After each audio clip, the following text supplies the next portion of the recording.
তাহলে ভক্তের মধ্যে ভগবান বিরাজ করছেন। আজকে যে ভক্তের কথা বলবো, ভক্ত কে, ভক্তের পরিচয় কি? এই যে এখানে শনি রোববার দুদিন মহোৎসব হবে, ভোগরাগ হবে। দেখবেন মহোৎসবের সময় প্রচুর ভক্তরা আসেন। কে কোন কোন রূপে আসেন এই সাধু সেবায় বোঝা মুশকিল। আমরা এই জ্ঞানচক্ষুটা দিয়েছেন আমাদের গুরুদেব। এই জ্ঞানচক্ষুটা আমাদের প্রত্যেকটা মানবের তিনটে চোখ আছে, এই দু চোখ মাঝখানে হচ্ছে জ্ঞান চোখ। তাই মহোৎসবের সময় প্রচুর ভক্তরা আসেন। কে কখন কে রূপ ধারণ করে আসে বোঝা মুশকিল। তাই আজকে সময় অল্প, যে কথাটা বলবো, মুচি, যে মুচি সে ভগবানকে লাভ করেছেন কিসের মাধ্যমে? ভক্তির মাধ্যমে। কোন ভক্তি? সামনে গঙ্গা আছে, আপনারা সকলেই দেখতে পাচ্ছেন। ভগবান বলেছেন প্রতিটি জীবের মধ্যে আমি গঙ্গা যমুনা দুটো নয়ন দিয়েছি। এই গঙ্গা যমুনা কোথাও যেতে হবে না, এই গঙ্গা যমুনা এখানে আছেন। এই গঙ্গা যমুনার নয়ন বাড়ি থেকে আপনি যদি জল বেয়ে তার শ্রীপাদ পতি দিতে পারেন, আমার সেই মুচি যার কথা বলবো, এই গঙ্গা যমুনা চোখের জল দিয়ে ভগবানকে লাভ করেছেন কর্মের মাধ্যমে। পাগল বলেছেন কর্মের মধ্যেই ভগবানকে পাওয়া যায়। সবার কাছে অনুরোধ করব, যতক্ষণ আলোচনাটা হবে খুব সাবধানে শুনবেন। যে ভাগবত যে পাঠ করা হয়, ভাগবতের মাহাত্ম্যটা কি, কেনই বা ভাগবত আলোচনা করা হয়? এখানে অন্য গ্রন্থ দেওয়া হতো, ভাগবতের মানেটা কি সেটাই বলবো। এক গ্রামে এক মুচি বাস করত, তার নাম ছিল রামদাস। সে ছিল একেবারেই মূর্খ, কিচ্ছু জানে না। যারা এই পথে যারা এসছেন বড় বড় সাধক, তারা কিন্তু শিক্ষার জগতে, কোন শিক্ষা? স্কুল কলেজে গেলে শিক্ষা, সেই শিক্ষাটা আলাদা, আর পারমার্থিক শিক্ষাটা, এই জগৎটা আলাদা। এই জগৎটা গুরুর সান্নিধ্য হতে হবে। এই গুরুর সান্নিধ্য হওয়াটা, এই পারমার্থিক শিক্ষা সবথেকে বড় শিক্ষা। এখানে কোনো ডিগ্রিধারী হতে হয় না। যে পড়াশুনো জানে না তারে এখন তাকে পেয়েছেন। আমার পাগল ক্লাস 3 পর্যন্ত পড়েছে, 3য় শ্রেণী পড়ে আবার চলে এসছেন। স্কুলে তার শিক্ষা ছিল না, পারমার্থিক শিক্ষা। শূন্য পেয়েছেন পাগল অঙ্কেতে। কোন শূন্য? যে শূন্য থেকে আমরা এসছি আবার শূন্যে চলে যাব। পাগল সেই শূন্যকে অর্জন করেছেন পাগলা। এই পারমার্থিক শিক্ষা দিয়ে কি হবে? স্কুলের ডিগ্রি দিয়ে দেখুন, আজ যে পিতামাতাকে সন্তানকে মানুষ করছে, সেই সন্তানের বাবা যাচ্ছে বৃদ্ধাশ্রম। এই হচ্ছে শিক্ষা। পারমার্থিক শিক্ষাটা কি? তাকে পাওয়া যায়, সে আর আমি। শিক্ষার মধ্যে দুটো ভাগ। যত মহাপুরুষরা আছেন পারমার্থিক শিক্ষা অর্জন করেছেন, যার জন্য তাদেরকে পাওয়া গেছে। তাহলে সে ছিল একেবারে মূর্খ এবং তার মনটা খুব সরল।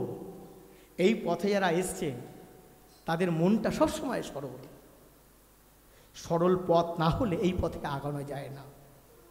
তাহলে রামদাস উনি ছিলেন মূর্খ এবং সহজ সরল এবং পর উপকারিতা।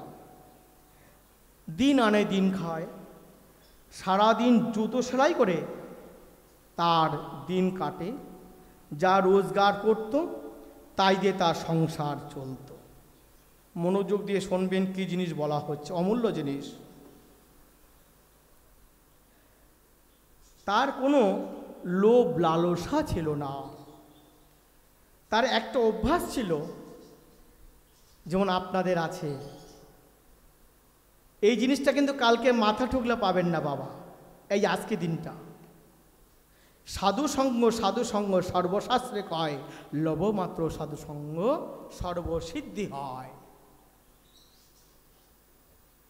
তার লোভ ছিল সাধু সঙ্গ। যেখানে হরিকথা ভাগবত পাঠ নাম সংকীর্তন হতো সেখানে সে চলে যেত, আর মন দিয়ে ভগবানের নাম গুণাগুণ শুনত। সারাদিন কাজ করে যেখানেই নাম হতো সেখানেই চলে যেত।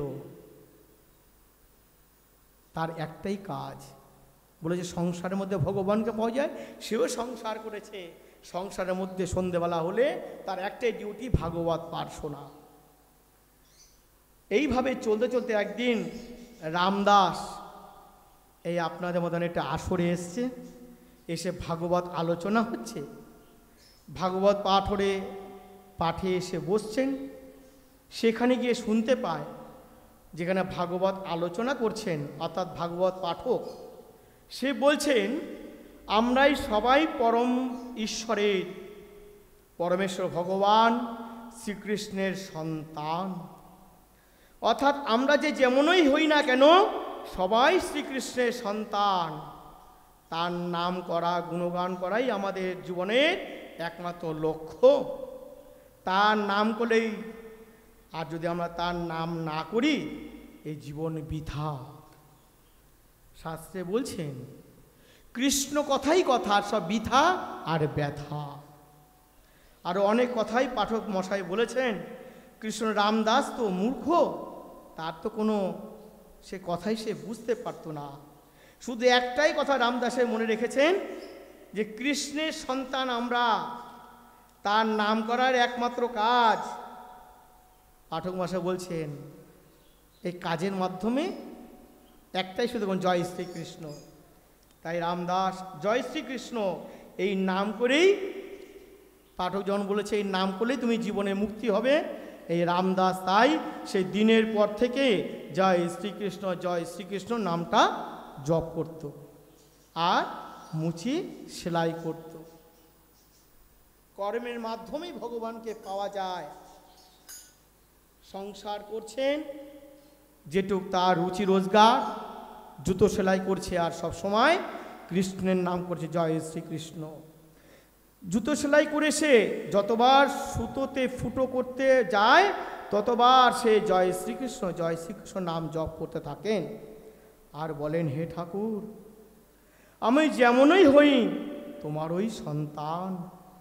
এই নাম সে শয়নে স্বপনে জপতে থাকে। এইভাবে তার দিন চলতে থাকে। এদিকে সব দিকে তাকায়, কর্ম করে আর সব সময় কর্ম করছে জয় শ্রীকৃষ্ণ নাম উচ্চারণ করছে। এদিকে একদিন একটি চোর গৃহস্থ বাড়িতে গেছে চুরি করতে গিয়ে একটি ঠাকুরের সিংহাসনের মধ্যে দেখে একটি ভগবানের বিগ্রহ। সেই সিংহাসনের মধ্যে একটি ছিল সোনার ঠাকুর এবং একটি নারায়ণ শিলা। এই যে ঠাকুরমশাই পাশে বসে আছে, এই নারায়ণ শিলা যে কি মহিমা, কিন্তু নারায়ণ শিলা তো সবাই বুঝতে পারে না। বলে চোর না শোনে ধর্মের কাহিনী। তাহলে ওই শালগ্রাম শিলাটা আর একটি সোনার মূর্তি ছিল। চোরটি কি করেছে, ওই শালগ্রাম শিলা সে তো জানতো না, সে তো চিনতে পারেনি, সে ভেবেছে একটা সাধারণ পাথর। তাই ওই পাথরটা কি করেছে, বাজারে বসে যে মুচি সেলাই করছে তার কাছে পাথরটা নিয়ে এসছে আর সোনার মূর্তিটা সোনার দোকানে গিয়ে স্বর্ণ করে বিক্রি করে দিয়েছে। বাজারে বসে থাকা ওই মুচির কাছে দিয়ে বলল, ভাই তুমি এটা রাখো, তুমি আমায় এই পরিবর্তে আমাকে জুতোটা সেলাই করে দাও। এই পাথরটা মুচিকে দিয়েছে। আর ব্রাহ্মণ ঠাকুর ওই যে চোরটা, সেই চোরটা এসে বলছে আমাকে জুতোটা সেলাই করে দাও, তো তার বিনিময়ে তুমি পাথরটা রেখে দাও। ওই পাথরটা তখন চোরটা বলছে, তুমি এই পাথরটা কিন্তু অনেক কাজে লাগে। কিরকম? তুমি তো জুতো সেলাই করো, ছুরি কাঁচি ধার দিতে পারবে। ও বলল, বাহ, আমি তো অনেক ধরে এটা খুঁজছিলাম যে আমি তো জুতো সেলাই করি, আমার চাকু টাকু ছুরি টুরি ধার দিতে লাগে, তো এরকম পাথর যখন পেয়ে গেছি এটা ভালো। তখন রামদাস মুচি অনেক দিন ধরে এইরকম একটা পাথর খুঁজছিল। তো যাই হোক, চোরকে বলল, ভালোই হয়েছে। সে বলল, ভাই দাও, তোমার জুতোটা দাও, আমি তোমাকে সেলাই করে দিচ্ছি, আর তুমি পাথরটা দাও, আমি দা কাছে ধার দেবো। চোর তো আনন্দ পেল পাথরটা পেয়ে। সে ভাবল ওই পাথরটা আমার ঠিক কাজে লাগবে। আর চোরটি ভাবলো, আমার যে জুতোটা ছিঁড়ে গেছে, আমার তো পয়সা লাগবে না, পাথরটা দিয়ে দিই, তার বিনিময়ে আমি জুতোটা সেলাই করে বেরিয়ে যাচ্ছি। ভালো কথা। চোর জুতো সেলাই করে নিয়ে চলে যাচ্ছে। আর রামদাস মুচি মনের আনন্দে ওই দু পায়ের মাঝখানে রেখে, ওই পাথরটা দু পায়ের মাঝখানে রেখে শান দিচ্ছে ছুরিটা আর কাছিটাকে। ওই শান দিতে দিতে ওই যে পাঠক মশাই বলেছেন যে তুমি জুতো সেলাই করবে আর মনে মনে জয় শ্রীকৃষ্ণ বলবে, ও কিন্তু এই পাঠক মশাইয়ের পাঠ শুনে ওর এই কর্ণে এই জ্ঞানটা চলে এসছে।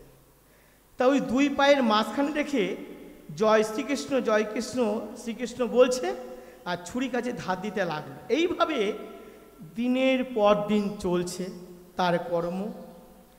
কখনো কখনো ভগবানের নাম করতে করতে অস্ত্র ধার দিতে দিতে অজান্তে চোখের জল ওই নারায়ণ শিলার মধ্যে পড়েছে। সেই তো জানে না নারায়ণ শিলা, সেই বলছে পাথর ধার দিচ্ছে, আর ধার দিতে দিতে জয় শ্রীকৃষ্ণ করতে করতে দেখুন ভক্তিটা কি জিনিস। ভক্তি ভাবে জয় শ্রীকৃষ্ণ করতে করতে ওই নারায়ণ শিলার মধ্যে দু ফোঁটা চোখের জল অনবরত পাথরের মধ্যে পড়েছে। সে মূর্খ, সে জানে না কিছু, তার মধ্যে ভক্তি ভাব আছে। সে কি করেছে, সে ওই চোখের জল যখন পড়ছে তখন অস্ত্র ধার করতে করতে অজান্তে চোখের জল নারায়ণ শিলার উপরে পড়তে পড়তে সে কখনো বুঝতে পারছে না কখন জল পড়ছে, কখন কি করছে। তার পূজা করতে তো সময় লাগে, পুজো টুজো জানে না। তার সহজ সরল মন দিয়ে ডাকা তার সেই পরমেশ্বর ভগবানের কাছে যখনই জলটা পাথরের মধ্যে গেল, পরমেশ্বর ভগবানের কাছে পৌঁছালো ওই চোখের জল। ভগবান এতই সন্তুষ্ট হয়ে যান, কারণ কি বলুন তো? ভাবা পাগলা একবার বলেছেন, সঙ্গীত সাধনাই সর্বশ্রেষ্ঠ সাধনা। গান মানে গানে জ্ঞান, ভক্তিতে এমনই জিনিস, ভক্তির মাধ্যমে ভগবানকে পাওয়া যায়। ভগবান তার ডাকেই সাড়া দেন, সন্তুষ্ট হন। যে সহজভাবে বিশ্বাস আর ভক্তিভাবে যে তাকে ডাকে, তার ডাকেই সাড়া দেন। শুধু শাস্ত্র পড়লে, বড় বড় মন্ত্র উচ্চারণ করলেই ভগবান সন্তুষ্ট হন না। তাকে সন্তুষ্ট করতে লাগে মনে ভক্তি, সরলতা আর মনের বিশ্বাস, এগুলি থাকলেই তাকে সন্তুষ্ট করা যায়। শাস্ত্র গ্রন্থ আদি পড়লে জ্ঞান লাভ করা যায়, ভক্তি লাভ করা যায় না। ভক্তি আসে মন থেকে, বিশ্বাস থেকে। বিশ্বাস না থাকলে ভক্তি আসতে পারে না। আর মনের ভক্তি না থাকলে ভগবানকে লাভ করা যায় না, বা তার কাছে মনের কথা পৌঁছানো যায় না।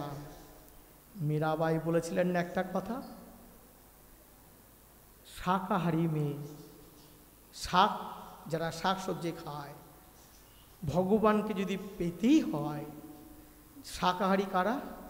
গরু ছাগল, তারা সারা বছর শাক সবজি খেয়ে আসেন, তাহলে ভগবানকে পেতে হলে ওরাই আগে পাবেন।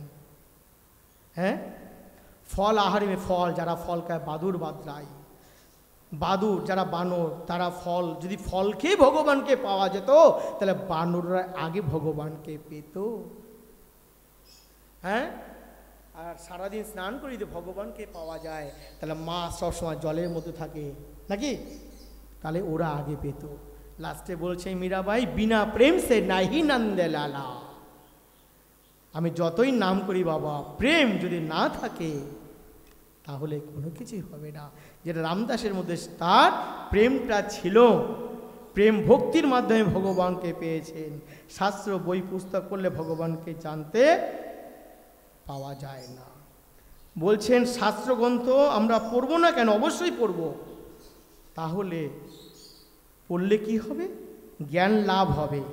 ভগবান কৃষ্ণ বলেছেন জ্ঞানই শ্রেষ্ঠ, কিন্তু সেই জ্ঞান যদি তর্কে সৃষ্টি করে তার থেকে আর মূঢ় কেউ নাই।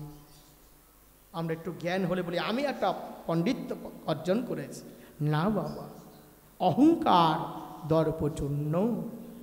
যদি পরমেশ্বরের কথা না জানা যায়, তার লীলা কথা না জানা যায়, তবে তার জন্য ভালোবাসা ভক্তি আসবে কি করে?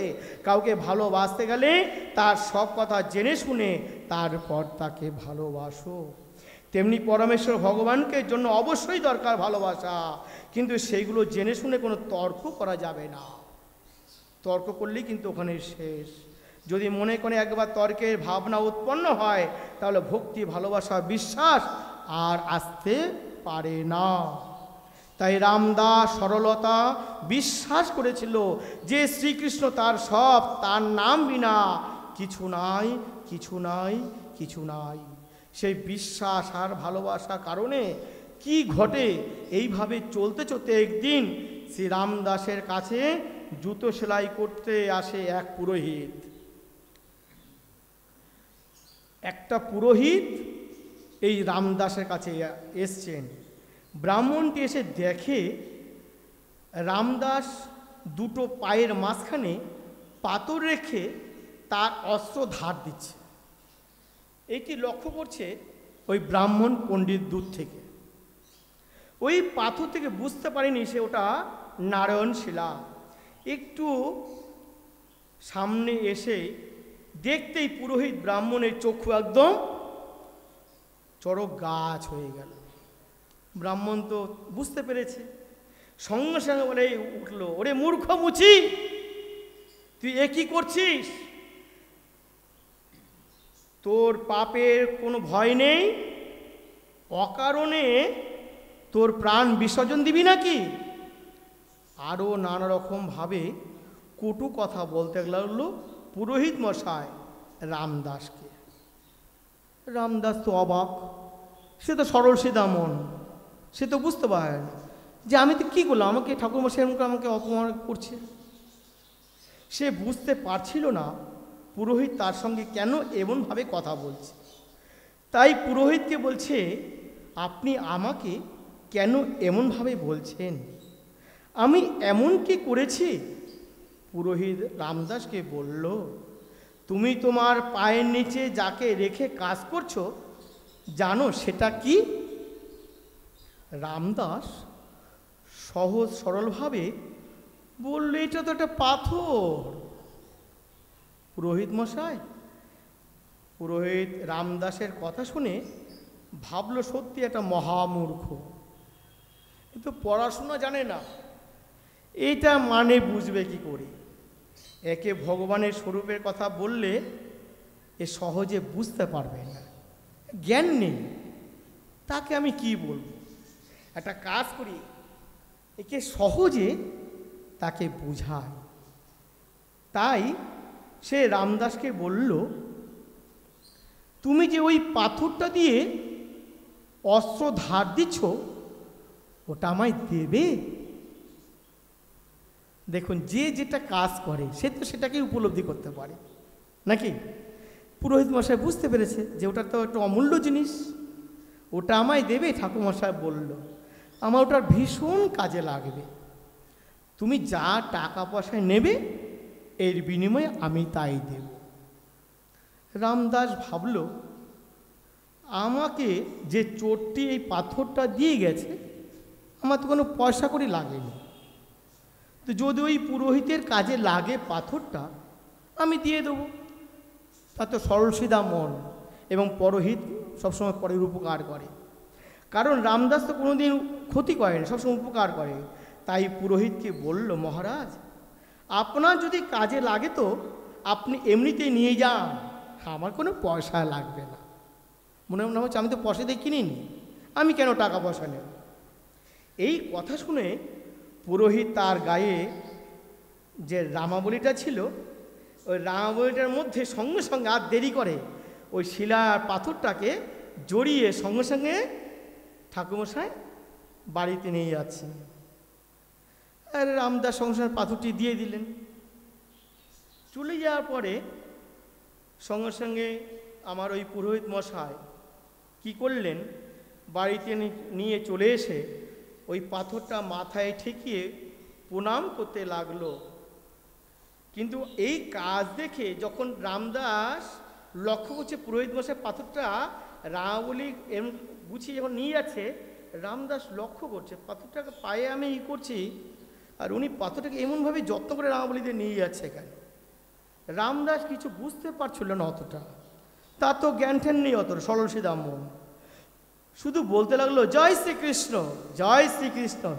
হে ঠাকুর, আমি তোমার, তুমি আমার। এদিকে পুরোহিত ওই শালগ্রাম শিলা বাড়ি নিয়ে গিয়ে শাস্ত্রবিধি মেনে মন্ত্র পাঠ করে গঙ্গা জল দিয়ে স্নান করিয়ে অভিষেক করিয়ে ফুল চন্দন দিয়ে পূজা করে অনেক রকম মন্ত্র পাঠ করলো এবং অনেক আরম্ভ করে তাকে প্রতিষ্ঠান করলো শিলা পাথরটাকে। মনে খুব আনন্দ হলো পুরোহিতের। আবার মনে মনে মূর্খ মুচি পেলেও মনে মনে ভাবছে, এত সুন্দর পাথরটা মুচি হেলায় হেলে দিল, ও কি জানবে এই শিলা পাথরের মর্যাদা? ও তো মূর্খ মুচি। আরে মুচি, তুই পেয়েও হাতছালি রে এই নারায়ণ শিলাকে। নিজের প্রতি একটু অহংকার এলো ব্রাহ্মণের। যখনই এই কথাটা বলেছে, এ রে মূর্খ মুচি বলেছে, তখন একটু অহংকার ভাবটা আসলো।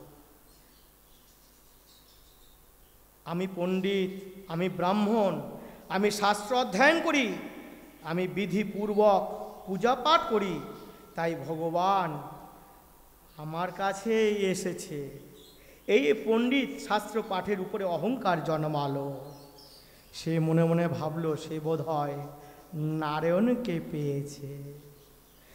এরকম তার মনে একটা এখন অহংকার ভাবলো যে স্বয়ং ভগবান আমার গৃহে এসছে। পণ্ডিত ভাবলো, এত সুন্দর মাইক ঠাক লাগিয়ে আড়ম্বর করে পুজো পাঠ করেছে।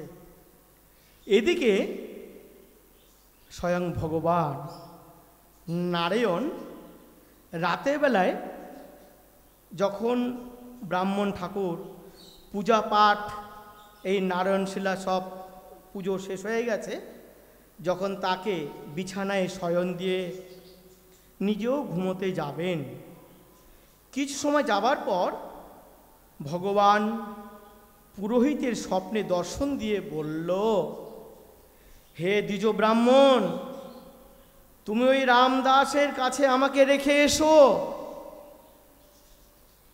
গায়ের লোম কাটা দিচ্ছে, আমি ওর কাছেই থাকব।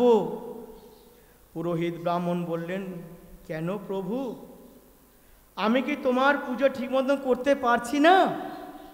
আমার কি অপরাধ বলো? আমি তোমাকে নিয়ম বিধি মেনে তোমার পূজা করেছি, তোমাকে অভিষেক করেছি, তোমাকে শাস্ত্র মন্ত্র উচ্চারণ করছি। ভগবান বললেন, তুমি সব ঠিক করেছো বাবা, কিন্তু তোমার ওই পূজা পাঠে কোনো ভক্তি ভাব ছিল না। দেখুন, দুর্যোধনের বাড়িতে ভগবান শ্রীকৃষ্ণ যাবে, সব ছিল তার, কিন্তু ভগবান যেটার জন্য গিয়েছিল সেটা পায়নি। এই ভক্তি দুবারই দুটো চোখের জল কোথায় গেল? ও দুর্যোধনের বাড়ি ফিরে বিদুরের ঘরে গিয়ে কলার খোসা খেয়েছে, কলার চোকলা। যখন ভগবানকে পেয়েছে, বাহ্যিক জ্ঞান হারিয়ে ফেলেছে, কলাটাকে ফেলে দিচ্ছে, চোকলাগুলো ভগবানকে দিচ্ছে, আর ভগবান তৃপ্তি সহকারে তা আনন্দের সেবা করছে। ব্রাহ্মণের মধ্যে যখন এই কথাটা বলল, তুমি পুজো পাঠ সব করেছো বাবা, তোমার মধ্যে ভক্তি ভাব ছিল না, কেবল ছিল অহংকার। ওই একটু আগে বললাম, স্বয়ং না আমার কাছে চলে এসছে, এই অহং চলে আসলো। আমি তো সে ভক্তিভাব তোমার মধ্যে পাইনি। আমি পেয়েছি কার কাছে? ওই মুচির কাছে। মুচি সেলাই করত, কিন্তু ভক্তি ভরে ওই অজান্তে সবসময় চোখের জল জয় শ্রীকৃষ্ণ জয় শ্রীকৃষ্ণ সেলাই করতো, আর চোখের জল ওই আমার ওই শিলার আমার মাথার মধ্যে পড়তো। এই ভক্তিটা তোমার মধ্যে পাচ্ছি না, যেটা আমি রামদাসের কাছে পেয়েছি। ওর যে কোনো অহংকার নেই, নিজের ভক্তির জোরে তবে তো যায় না ভক্তির কাকে বলে। ওর পায়ের নিচে রেখে যখন ওর দুটির চোখের জল আমার উপরে পড়ে, আমি ভীষণ সুখ পেয়েছি, যে সুখের কথা কাউকে বলে পড়া যায় না, যা তোমার ওই মন্ত্র উচ্চারণে আমি একটুকু পাইনি। মন্ত্রের মধ্যে ভগবানকে পাওয়া যায় না, ভক্তির মধ্যে ভগবানকে পাওয়া যায়। তাই তুমি সকাল হলেই আমাকে ওই রামদাসের কাছে রেখে আসবে। এই বলে প্রভু সঙ্গে সঙ্গে অন্তর্ধান হলেন। অন্তর্ধান হয়ে গেলেন। সকাল হতেই পুরোহিত ওই শালগ্রাম শিলাকে সঙ্গে করে নিয়ে সোজা চলে ওই রামদাসের মুচির কাছে গিয়ে বলল, এই শিলা পাথরটাকে গিয়ে সব কথা খুলে বলো। যখন রামদাসের কাছে পুরোহিত গেছে, পুরোহিতের কথা শুনে রামদাস শালগ্রামকে বুকের মধ্যে জড়িয়ে ধরে কাঁদতে লাগলো, আর বলতে লাগলো, প্রভু তুমি এত দয়াল, তুমি এত করুণাময়, আমি মূর্খ, আমি অজ্ঞান, আমি তোমাকে আমি পাপী, আমি অধম, আমি জানি না। যখন ওই পুরোহিত ঠাকুরমশাই ওই রামদাকে সমস্ত ঘটনা খুলে বলল, কোনো মন্ত্রতন্ত্র জানি না ঠাকুর, কোন পুজোর নিয়মে জানি না, কোন দিন সেইভাবে কোনো পূজাও করিনি, তবু তুমি কৃপা করে আমার কাছে থাকতে চাইছো ঠাকুর। তোমাকে আমি পায়ের তলায় রেখে কতভাবে তোমাকে পরীক্ষা, কত তোমাকে এই করেছি, জানি না কিভাবে তোমাকে ডাকতে হয়, কিভাবে তোমাকে পুজো করতে হয়, আমি তো তাও জানি না।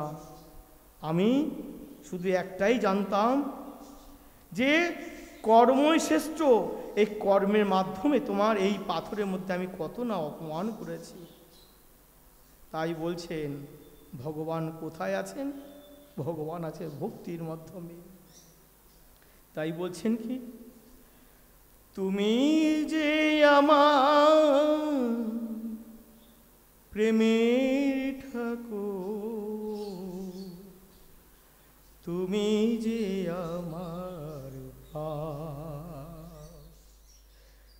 তুমি যে আমার প্রেমের ঠাকুর, তুমি যে আমার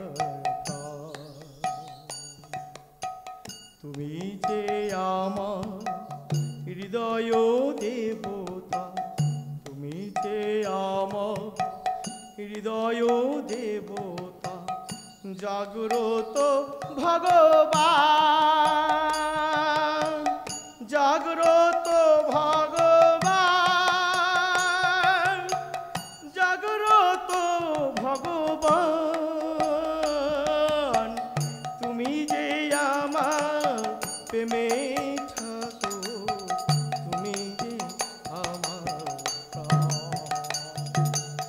তুমি যে আমার প্রেমে ঠাকুর, তুমি যে আমার প্রাণ, তুমি যে আমার প্রেমে ঠাকুর, তুমি যে আমার প্রাণ।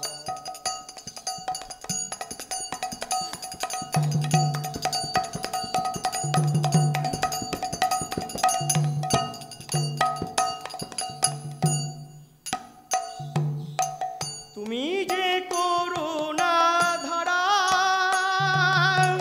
পথহারা রাতে তুমি যে গো তারা, তুমি যে করুণা ধারা, পথহারা রাতে তুমি যে গো তারা, আপনার চেয়ে আপনার তুমি, আপনার চেয়ে আপন যে তুমি, মমতায় মহিমায় তুমি যে আমার প্রাণ, তুমি যে আমার প্রেমে ঠাকুর, তুমি যে আমার প্রাণ, তুমি যে আমার প্রাণ।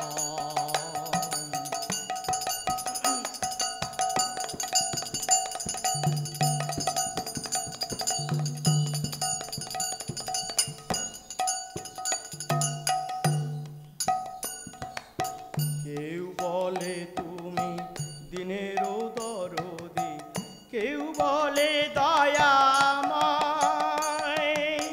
কেউ বলে তুমি দিনেরও দরদি, কেউ বলে দয়াময়, জানাও যাহারে সে শুধু জানে, জানাও যাহারে সে শুধু জানে, চিনেও তাহারে সে শুধু জানে, কি তোমার পরিচয়, কি তোমার পরিচয়, প্রেমে ঠাকুর, প্রেমে ঠাকুর, তুমি যে আমার, তুমি যে আমার প্রেমে ঠাকুর, তুমি তো আমার, তুমি যে আমার প্রেমে ঠাকুর, তুমি যে আমার প্রাণ। তুমি যে বিশ্বধাতা, তুমি যে বিশ্ববিধাতা, সৃজন পালন সঙ্গ বিধাতা, তুমি তো পানে প্রেমে ঠাকুর, তুমি যে আমার প্রেমে ঠাকুর, তুমি যে আমার প্রাণ, তুমি যে আমার প্রাণ, তুমি যে আমার হৃদয় দেবতা, তুমি যে আমার হৃদয় দেবতা, জাগ্রত ভগবান, জাগ্রত ভগবান, তুমি যে আমার প্রেমে ঠাকুর, তুমি যে আমার প্রাণ, তুমি যে আমার প্রাণ, তুমি যে আমার প্রেমে ঠাকুর, তুমি যে আমার প্রাণ।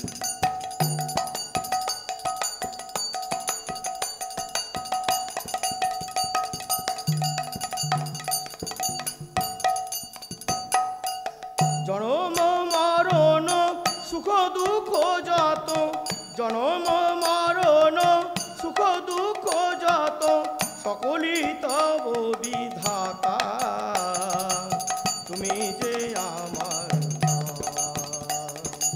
তুমি যে আমার প্রেমের ঠাকুর, তুমি যে আমার প্রাণ, তুমি যে আমার প্রাণ। তাই বলছে তুমি যে কত করুণাময়, তোমার যে এত দয়া। যখন এই পণ্ডিত ব্রাহ্মণের মুখে যখন শুনল যে স্বপ্নে আমাকে আদেশ করেছে যে ওই মুচির কাছে আমাকে দিয়ে আসো, তখন তো সে কান্না করছে, হে প্রভু, আমি না জানি কত অপরাধ করেছি, আমি জানি না, আমি ভজনহীন, আমি ভক্তিহীন, আমি জ্ঞানহীন, তোমাকে কিভাবে পুজো করতে হবে আমি তো জানি না। কিন্তু আমি সকাল সন্ধ্যায় শুধু শুয়ের মধ্যে জুতো সেলাই করেছি, আর তোমাকে ওই পাথরের মধ্যে আমি কতভাবে আঘাত দিয়েছি, অস্ত্রোপচার করেছি, পাথরটার মধ্যে শান দিয়েছি। শুধু একটাই বলেছি, পাঠক মশাই বলেছিলেন জয় শ্রীকৃষ্ণ, জয় শ্রীকৃষ্ণ, ওই জয় শ্রীকৃষ্ণ বলেছি, তুমি তাতেই সন্তুষ্ট হয়েছ। তখন সেই তখন শুনলো কথাটা যে আমি পায়ের তলায় রেখে তোমার ওপর আমি চুরি কাচি শান দিয়েছি ঠাকুর, তোমায় কতবার কষ্ট দিয়েছি প্রভু, তারপরে ঠাকুর তুমি আমায় কৃপা করলে, আমার কাছে তুমি এসেছো, আমায় তুমি ক্ষমা করো। এই বলে শুধু কাঁদতে লাগলো। পুরোহিত বলে, রামদাস তুমি বড় ভক্ত, ভগবান আমার কাছে গিয়েও আমায় রাখতে পারলাম না, আমি অধম, তুমি হচ্ছে পরম ভক্ত, তুমি জুতো সেলাই করছো, কিন্তু তোমার যে ভক্তি ভাব আছে সেটা আমার মধ্যে একটুকু ছিল না। এই নাও, এই নাও, এই নারায়ণ আমি পেয়ে আবার তোমার কাছে দিলাম। পুরোহিত বলল, রামদাস তুমি বড় ভাগ্যবান, তুমি ভক্ত প্রাণ মানুষ, তুমি নিজেই না জানো না তোমার ভক্তি কতটা জোর। আমি সারা জীবন শাস্ত্র অধ্যয়ন করে পুজো পাঠ করে তোমার মতো এত সহজ সরল হতে পারিনি, তাই তো ঠাকুর আমার কাছে থাকতে চাইল না। তুমি আজ থেকে বাড়ি নিয়ে গিয়ে তোমার মতো করে পুজো দাও ঠাকুর। ঠাকুর তোমার নিশ্চয়ই তোমার কথাতেই উনি কৃপা করবেন। রামদাস যখন এই পুরোহিতের কথাটা শুনল, রামদাস মনের আনন্দে শালগ্রাম নিয়ে বাড়ি চলে যায়। বাড়িতে গিয়ে রামদাস তার তো আর কোনো জীবিকা অর্জন নেই, সারাদিন দুটো জুতো সেলাই করে যা অর্জন করে তাই দিয়ে সংসার চালায়।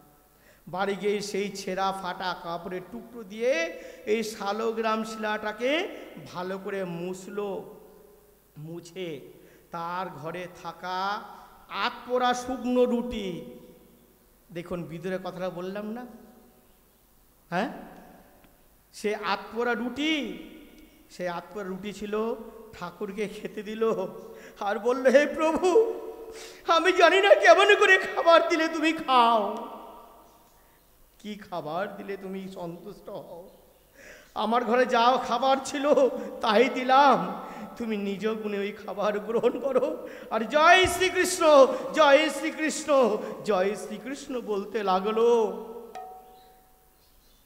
এখন তার ধ্যান জ্ঞান ওই শালশিলার উপরে রইল। নারায়ণ কোনো রকম ভাবে বাজারে গিয়ে নিজের চলার মতন অর্থ উপার্জন, ওই শালগ্রাম তার ধ্যান জ্ঞান রইল। ওই শালগ্রামকে যেটুক পারে সে সেবার জন্য সকালবেলা ওই দোকানে যায়, সেই সেলাই করে, চলার মতন অর্থ উপার্জন করে বাড়িতে এসে ওই শিলার কাছে বসে শুধু জয় শ্রীকৃষ্ণ বলতে থাকে। ধীরে ধীরে তার ভিতরে অষ্টসাত্ত্বিক বিকার দেখা দিল। দেখুন, অষ্টসাত্ত্বিক বিকার কাকে বলা হয়? এই অষ্টসাত্ত্বিক বিকার কখন আসলো? এই নামের মাধ্যমে নাম করতে করতে অষ্টসাত্ত্বিক বিকার দেখা দিল। ওই অষ্টসাত্ত্বিক বিকার তখনই দেখা যায় যখন কেউ নামের ভিতরে ডুবে যায়। কথায় বলে, নামের মধ্যে নামই আছে, কভু না যায় দেখা। হৃদয়ের মধ্যে মানে একটি বটবৃক্ষ ফল, এই বট গাছটা একটি বীজ, ছোট্ট একটা বীজ, এর মধ্যে এত বড় বীজ গাছ লুকিয়ে আছে, কেউ জানে? তাই বলছে বীজের মধ্যে বৃক্ষ আছে, কবু না যায় দেখা। নামের মধ্যে নামই আছে, হৃদয়ে পটে আঁকা। নামের মধ্যে ভগবান বিরাজ করে। নাম, এই নামটাকে একত্র চিত্তে নাম গ্রহণ করতে হবে, নামটাকে ওই জায়গায় পৌঁছাতে হবে। নাম নামিতে পৌঁছায়। তাই বলছে নামে ডুবেছিল রামদাস। কখনো নাম করতে করতে কাঁদতে থাকে, উন্মাদ হয়ে গেছেন। কখন হাসছেন, কখন কাঁদছেন, শুধু নাচছেন, আর কখনো চুপ করে বসে আছেন। এখন একটাই, সে কিন্তু এখন সংসারের মধ্যে আছেন। সেই ঠাকুর রামকৃষ্ণ বলছেন, পাকালে মাছে থাকো, কাদা না লাগে। ওই কিন্তু ওই তখন আর এই নামের মধ্যে থাকতে থাকতে ওই সংসার মায়া আস্তে আস্তে মধ্যে ত্যাগ করতে করতে তার কাছে পৌঁছে আছেন ভক্তির মাধ্যমে। ধীরে ধীরে রামদাসের মধ্যে ইচ্ছা জাগলো প্রভুকে দর্শন করা। প্রভুকে দর্শন করা তার মধ্যে জাগরণ সৃষ্টি হলো। প্রভু, তুমি তো সব জানো, আমি মূর্খ, আমি অজ্ঞান, আমার ভক্তি নেই, আমি তন্ত্র মন্ত্র কিছুই জানি না। তবু তুমি আমার কাছে এসেছো। তুমি নিজে থেকে তুমি আমায় বড্ড ভালোবাসো। আমি তোমায় ভালোবাসতে জানি না, তবু তুমি আমায় ভালোবাসো ঠাকুর। আমি জানি তোমায় ভালোবাসতে পারি না, তবু তুমি ঠাকুর আমার ছাড়া তুমি বাঁচতে পারবে না। আমি না ভালোবাসলে ঠাকুর তুমি আমায় ভালোবাসো। ঠাকুর, তোমায় ছাড়া আমি বাঁচতে পারবো না। তুমি যেমন আমায় ভালোবাসো, আমিও তোমায় দেখতে পারছি না ঠাকুর। কারণ কি, আমার সেই জ্ঞান চক্ষু তো আমার ফুটেনি। আমি দর্শন করতে চাই তোমাকে। দেখুন, ভক্ত ভগবানের কেমন প্রভাষা, ভক্ত ভগবানের কেমন প্রভাষা।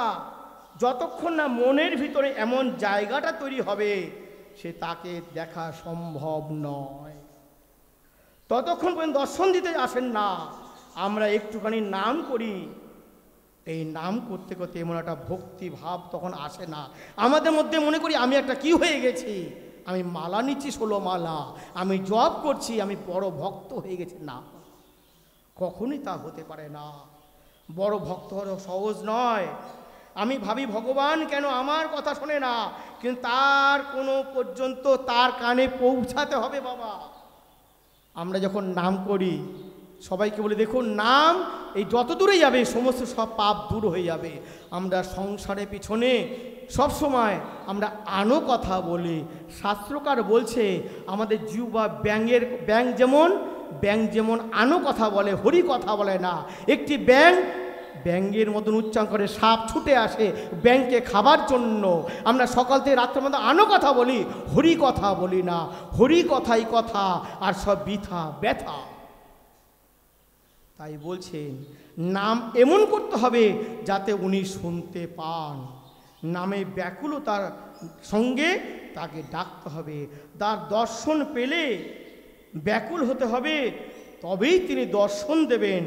বলছে আমরা যেমন একটি শিশু বাচ্চা, ছোট্ট বাচ্চা যখন মায়ের সেই বাচ্চাটা যখন খিদে লাগে, বাচ্চা কি করে, কান্না করে, তাহলে মায়ের স্তন দুগ্ধ তাকে দেয়। শিশুর মতন আমাদের হতে বলেছেন। শিশুর মতন যদি কান্না করব তাহলে ভগবান সাড়া দেবে। শিশুর মতন কান্না না করলে ভগবান সাড়া দিতে পারেন না।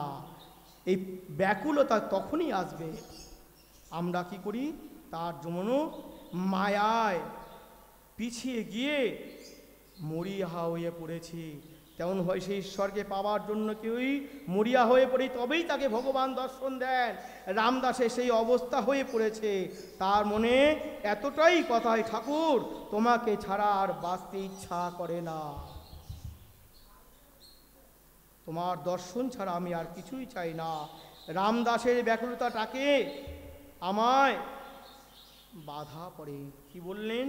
তবু তিনি পরীক্ষার জন্য একজন সাধারণ মানুষ রূপে এলেন রামদাসের কাছে। কারণ কি, ভগবান কিন্তু ডাইরেক্ট তার কাছে দর্শন দিতে পারেন না। ভগবান কি করেন? গুরু রূপে ভগবানকে গুরু সান্নিধ্য হতে হবে, তাহলে ভগবানকে কাছে যাওয়া যায়। তাহলে ভগবান কি করলেন? সে দেখছেন রামদাস একটি ব্রাহ্মণ রূপ ধারণ করে এসছেন। রামদাস ব্যাকুল হয়ে গেছে ভগবানকে দর্শন করবার জন্য। ভগবান একটি ব্রাহ্মণ রূপ ধারণ করে এসে দেখছে রামদাস চোখ বুজে কখনো হাসছে, কখনো কাঁদছে, কখনো নেচে নেচে জয় শ্রীকৃষ্ণ জয় শ্রীকৃষ্ণ বলছে। বাহু তুলে কিছু সময় দেখার পর ভগবান ব্রাহ্মণ রূপ ধারণ করে এসছে, ব্রাহ্মণ রূপ ধারণ করে সেজে এসছে। ভগবান ডাইরেক্ট আসেনি, এসে দেখছে। ভগবান বললেন, বাহ, এ কি করছো তুমি রামদাস? রামদাসে গিয়ে তার কাছে গিয়ে কথাটা পৌঁছালো। একইভাবে তাকে চিনতে দেয়নি। কৃষ্ণ নাম জয় শ্রীকৃষ্ণ জয় শ্রীকৃষ্ণ দুবার ডাকার পর রামদাসের জ্ঞান চক্ষু খুলে দেখতে পায় একটা লোক তার ঘরের সামনে দাঁড়িয়ে আছে। সে তো নামে বিভোর হয়ে গেছে। তখন সে দেখে একটি লোক সামনে দাঁড়িয়ে আছেন। তখন বলছে, লোকটি তো ভগবান ছদ্মবেশে এসছে। বাবা, তুমি কি করছো? কখনো হাসছো, কখনো কাঁদছো, কখনো নেচে নেচে জয় শ্রীকৃষ্ণ বলে চলছো। রামদাস বলল, আমি যে ওই কৃষ্ণ বিনা বাঁচব না, আমি যে তার দেখা পেতে চাই। ভগবান বললেন, ও মা, সে কি করে হয়? তা কখনো সম্ভব নয়। যাকে পাবার জন্যে মুনি ঋষি যুগ যুগ ধরে তার নাম ভজনা করে চলছে, তবু তার দেখা পায় না।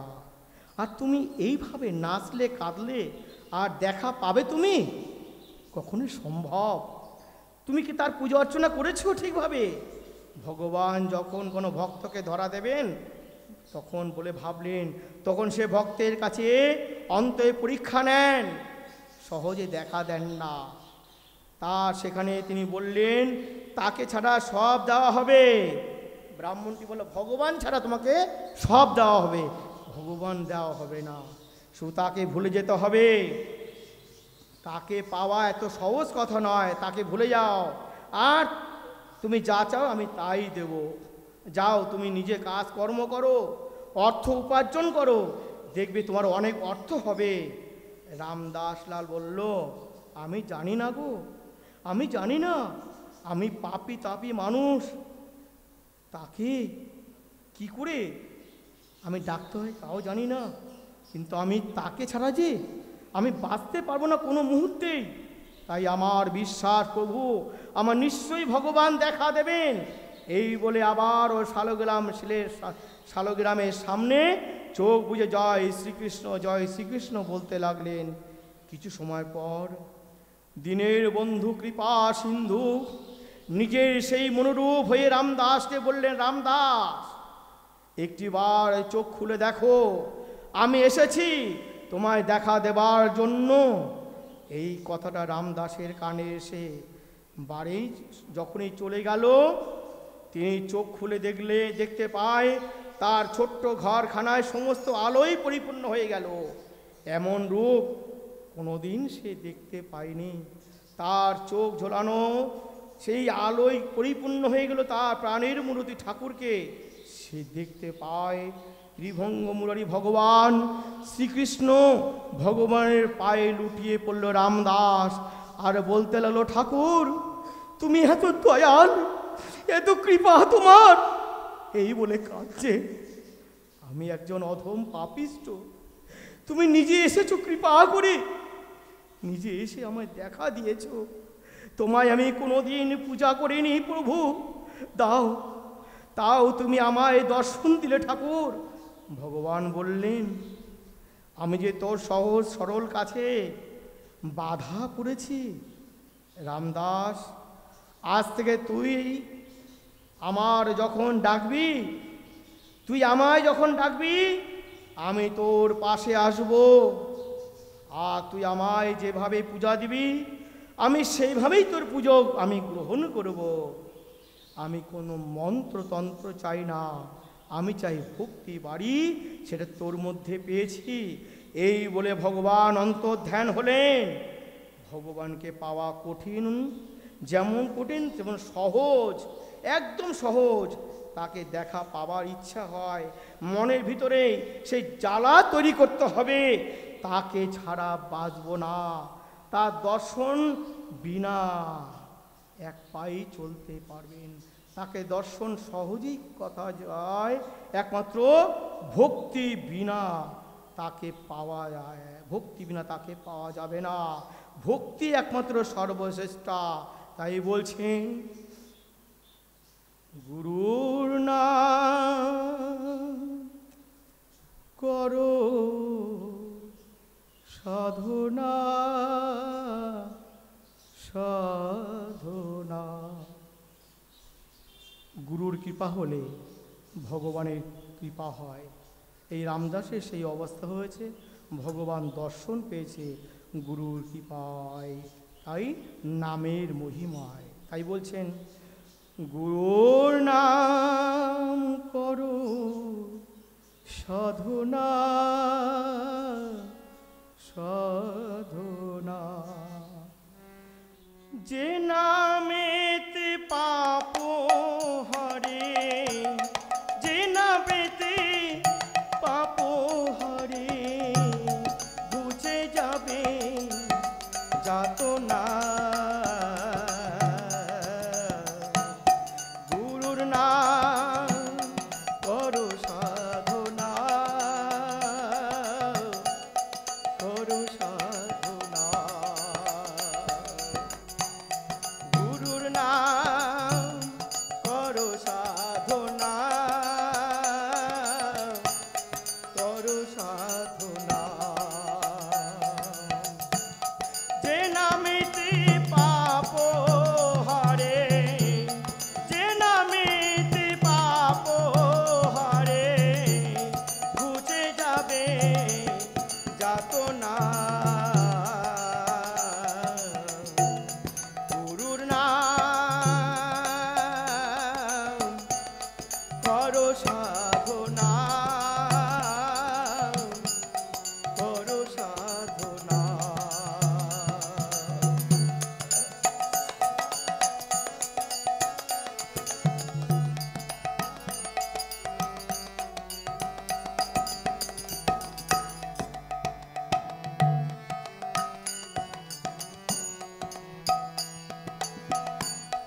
গুরু রূপে ধ্যান করো,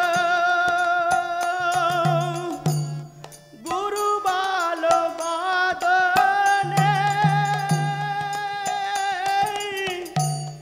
গুরু নাম সার করো, শান্তি পাবে জীবনে।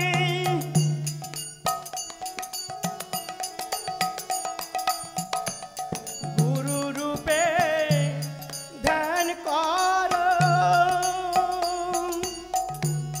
গুরু বালো বাদনে, গুরু নাম সার করো, শান্তি পাবে জীবনে। ভুলেও ভুলো না যেন, ভুলেও ভুলো না যেন, শ্রী গুরুর শ্রীচরণ। যে চরণে কোটি চন্দ্র, যে চরণে কোটি চন্দ্র বিরাজিত ভুবনে। গুরুর নাম করো সাধনা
ডাকিতে ডাকো তারে, নইলে দেখা পাবে না।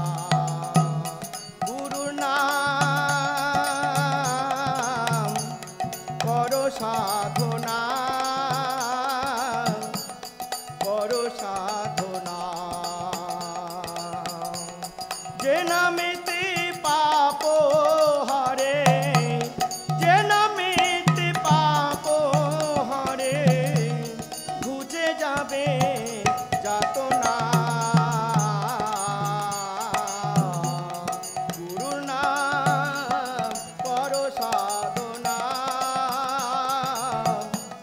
করো সাধনা। গুরু নাম করো সাধনা, করো সাধনা। পরমেশ্বরের কৃপায় লাভ জীবন ধন্য করিবেন। আপনাদের জীবন সুন্দর মঙ্গলময় নিরাময় হোক, শ্রী শ্রী ঠাকুর ভব পাগলার নিকট প্রার্থনা করি। এখানেই বিশ্রাম রাখি। ওম শান্তি, ওম শান্তি, ওম শান্তি। সবার মঙ্গল করুন। জয় বাবা, জয় বাবা, জয় বাবা, জয় বাবা।